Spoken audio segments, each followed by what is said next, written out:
Vítejte u druhého dílu ze série zaměřené na amfetamin, v kterém vás provedu farmakologií, farmakokinetikou a metabolizací této látky. Stejně tak jako v předešlém díle této série naleznete veškeré zdroje v popisku pod videem, nebo také na portálu Knihovna drog v rubrice Amfetamin. A nyní už se můžeme přesunout k dnešnímu tématu.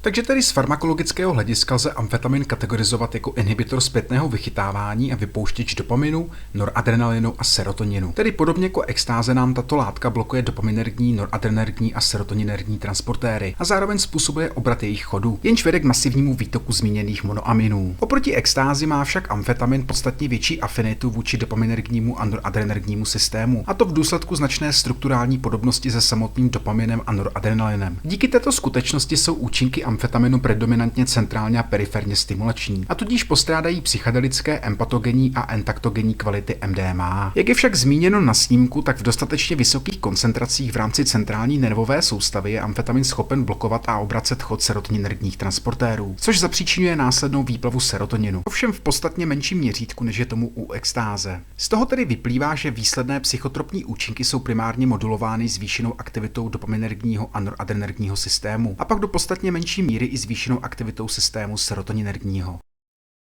Tak a nyní se podíváme na mezisynaptální mechanismus působení amfetaminu, kde v prvním kroku dochází k vazbě této látky na zmíněné monoaminové transportéry. Zde je nutné doplnit, že zde amfetamin účinkuje jako tzv. Kompetitivní inhibitor monoaminových transportérů, tedy jinak řečeno nám zde bojuje o svou pozici na transportérech se samotnými monoaminy. Proto tedy zde platí pravidlo, že čím vyšší je jeho koncentrace v centrální nervové soustavě, tak tím spíše se na transportéry napojí a způsobí tak jejich dočasnou blokaci, která poté vede k navýšení hladiny monoaminů v mezisynaptální štěrbině.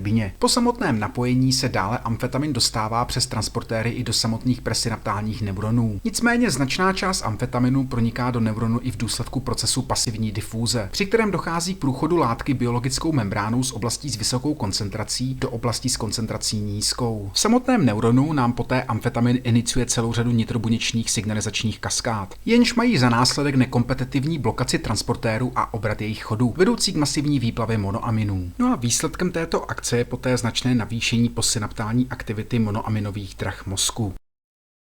Teď se tedy zaměříme na nitrobuněčný mechanismus působení amfetaminu, který je, jak brzo zjistíte, značně komplexní. A právě proto bych vám vřele doporučil navštívit portál Knihovna drog, kde nalezete definice odborných termínů, kterým se v této sekci bohužel nevyhneme a které zde z časových důvodů nebudu hlouběji rozebírat. Takže namísto toho se tedy rovnou vrhneme na toto zcela jistě nejvíce karcinogenní sekci celé této série a začneme popisem událostí, které nastávají po průniku amfetaminu do samotného vnitřního prostoru presynaptálního neuronu. Takže tedy ve chvíli, kdy se amfetamin dostane do nitrobuněčného cytozolu, tak se nám začne pojit na nitrobuněčné VMAT2 transportéry, které za normálních okolností odvádějí cytozolické monoaminy zpět do vezikul. Při napojení na tento transportér poté dojde k jeho dočasné blokaci a současnému průchodu amfetaminu do vezikul, kde způsobí změnu hladiny pH, která vede ke kolapsu vezikulárního pH gradientu a následnému odtoku monoaminů přes VMAT2 transportér zpět do cytozolu. Pokud je koncentrace amfetaminu v centrální nervové soustavě dostatečně vysoká, tak podobně jako u extáze dojde ke kompetitivně reverzibilní blokaci enzymů MAOA a B, což v konečném důsledku zabraňuje degradaci nakumulovaných cytozolických monoaminů. Kromě VMAT2 transportéru se amfetamin také pojí na nitrobuněčné TAAR1 receptory, na které působí jako velice silný agonista. Aktivace tohoto receptoru poté vede k spuštění nitrobuněčné signalizační kaskády, kterou obstarává sekundární nitrobuněčný posel zvaný cyklický adenozin monofosfát, který dále aktivuje enzym proteinkináza A, zkráceně PKA, jenž následně zprostředkuje připojení fosfátové skupiny na monoaminové transportéry. Tato akce se také jinak nazývá fosforilace a v tomto případě iniciuje proces internalizace, tedy stažení monoaminového transportéru z mezisynaptální oblasti do vnitřního prostoru presynaptálního neuronu. V tuto chvíli tedy dochází k nekompetitivní inhibici monoaminových transportérů. Aktivace receptoru TAAR1 však také uvádí do chodu i enzym proteinkináza C, zkráceně PKC,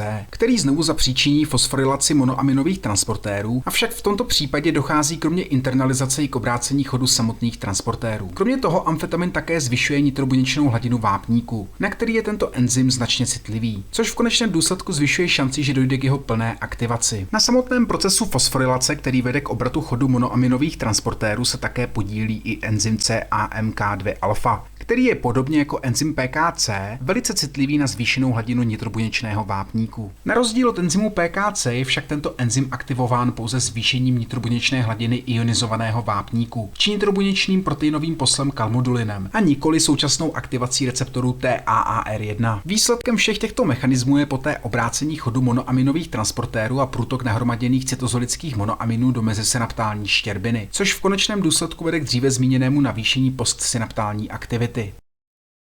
Podobně jako u dříve diskutovaných látek, amfetamin rovněž disponuje i sekundárními farmakologickými mechanismy, které v první řadě zahrnují aktivaci postsynaptálního 5-HT1A serotoninergního receptoru. Zde je důležité poznamenat, že se jedná o jediný postsynaptální receptor, na který se amfetamin pojí, a to se značně nízkou afinitou, přičemž přesný behaviorální důsledek této aktivity není důkladně zmapován. Existující výzkum však naznačuje, že aktivace tohoto receptoru samotným serotoninem může mít za následek potlačení agresivity, impulzivity a chutě k jídlu. Amfetamin dále zvyšuje hladinu endogenních neuropeptidů beta-endorfinů a metenkefalinů prostřednictvím zvýšené aktivity dopaminergního systému. Přičemž výsledkem této akce je poté potenciální aktivace hedonických bodů mozku, vedoucí k produkci pocitů intenzivní slasti. Amfetamin také nepřímo navyšuje aktivitu glutamatergní a histaminové dráhy, a to kvůli skutečnosti, že jsou tyto systémy vzájemně propojeny s dopaminergní dráhou mozku. Následkem této aktivity je poté zesílení lokomotivních účinků amfetaminu, mezi které patří stereotypní pohyby těla nebo zvýšená motivace vykonávat monotónní činnost. Poslední dráhou, která je ovlivněna farmakologickými účinky amfetaminu, je poté hlavní inhibiční dráha mozku, jejíž chod reguluje kyselina gamma-aminomáselná. V tomto případě amfetamin znovu způsobuje navýšení aktivity, avšak pouze při vysokých koncentracích. Výsledkem této akce je poté potlačení dopaminergní aktivity v určitých oblastech mozku, což by se mělo teoreticky projevit redukcí lokomotivní aktivity, která je kromě histaminu a glutamátu regulována i dopaminergní transmisí. Alternativně může tato akce vést i k aktivaci hedonických bodů, jelikož kyselina gamma-aminomáselná patří společně s endogenními neuropeptidy do kategorie neurotransmiterů, které jsou schopny tyto body aktivovat.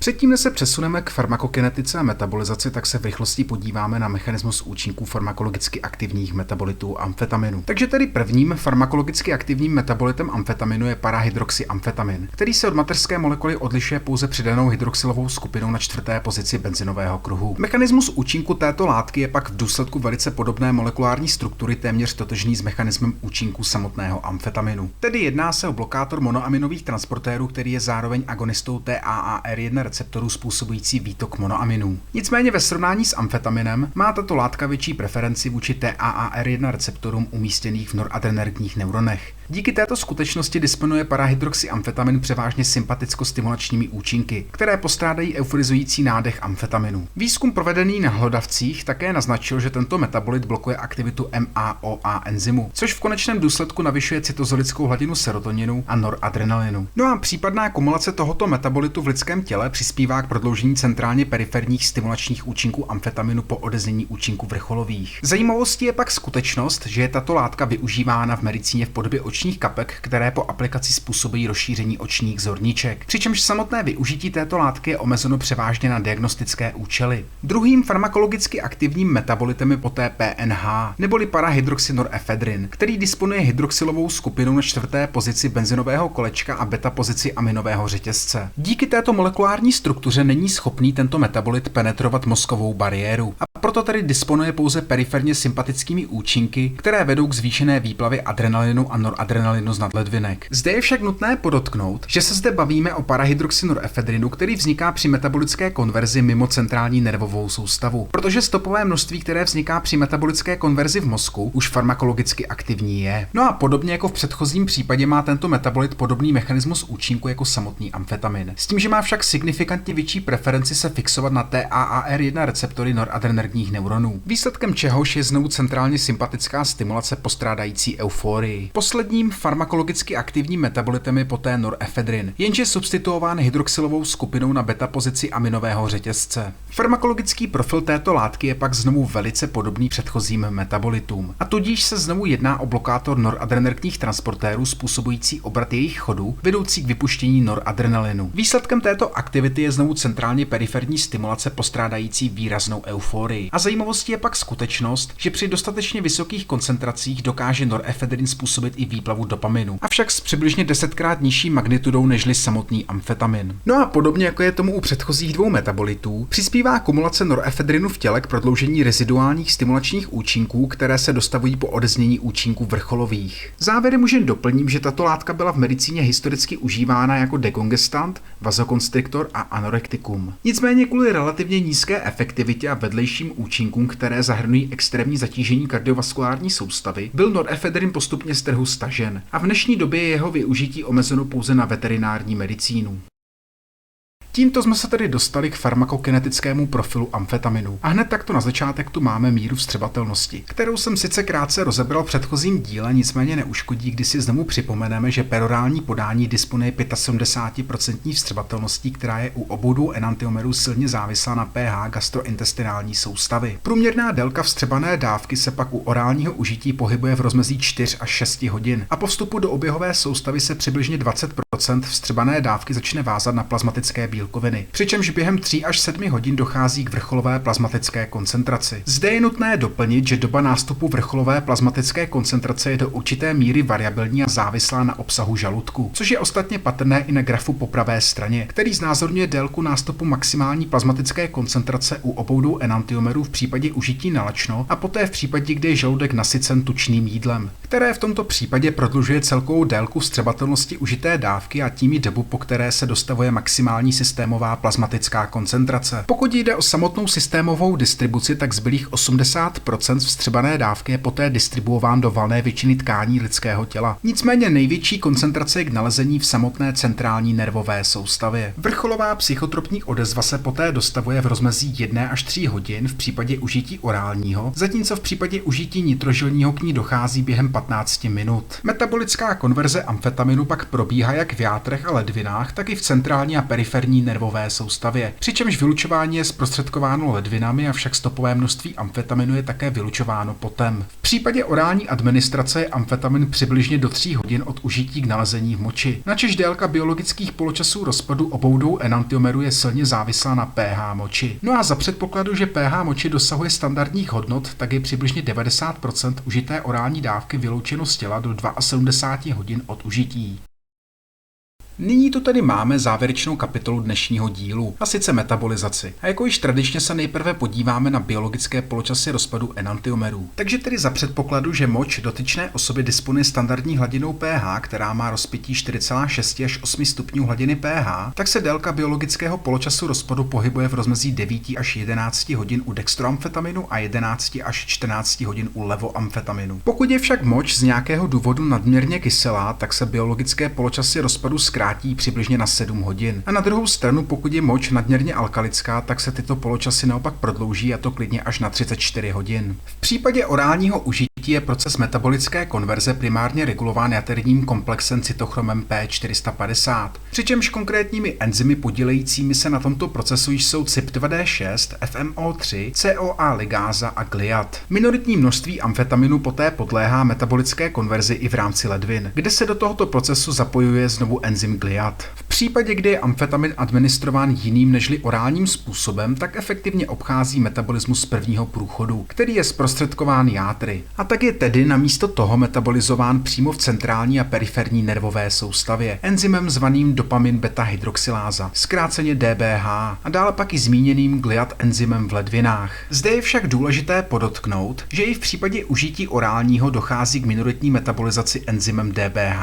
a to v rámci celé centrální a periferní nervové soustavy. No a věc, kterou je v skutku velmi dobré vědět, je pak skutečnost, že amfetamin působí jako reverzibilní inhibitor enzymu CYP2D6. Jinak řečeno, po užití téměř jakékoliv dávky nám amfetamin způsobí dočasnou blokaci tohoto enzymu do doby, než je vyloučen. A tak případná kombinace s jinými látkami, jež jsou tímto enzymem rovněž metabolizovány, může vyústit v nechtěné předávkování. No a vzhledem k tomu, že tento enzym metabolizuje až 25% všech klinicky užívaných léků, tak je na místě místě se vyhnout jakýmkoliv kombinacím s dalšími psychofarmaky. V rámci metabolické konverze následné eliminace je poté přibližně 30 až 40% amfetaminu vyloučeno v nezměněné podobě, zatímco dalších 50% je vyloučeno v podobě farmakologicky neaktivních metabolitů a zbylých 10 až 20% je pak vyloučeno ve formě farmakologicky aktivních metabolitů. No a zde je nutné doplnit, že tyto procentuální podíly platí pro případ, kdy moč disponuje standardní hladinou pH.